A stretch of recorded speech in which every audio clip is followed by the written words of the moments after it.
Hi artists, we are going to be talking about one of my favorite art projects, the Appalachian Ugly Face Jugs today.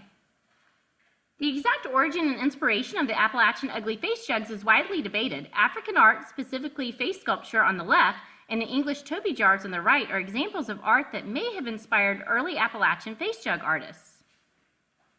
Some of the first known face jugs in this country appeared in the early to mid 1800s in Edgeville, South Carolina, created by slaves working in plantation potteries after finishing a normal day's work.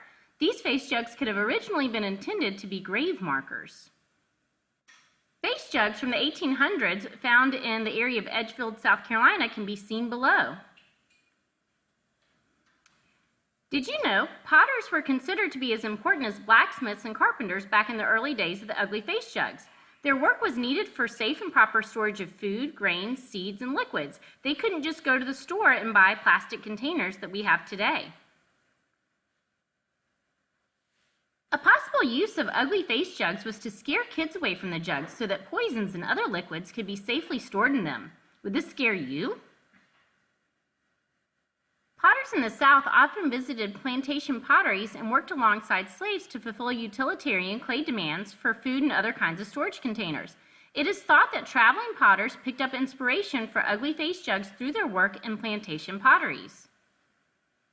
As time went by, mass production in the North and the invention of new materials drastically decreased the demand for pottery.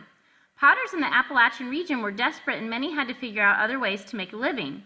However, with new routes built through the region, some potters discovered a demand for ugly face jugs as collectible items for tourists. Pottery is a tradition in Wayne life for many families in the region. Wayne Huell is a fifth-generation potter and farmer from the mountains of Georgia.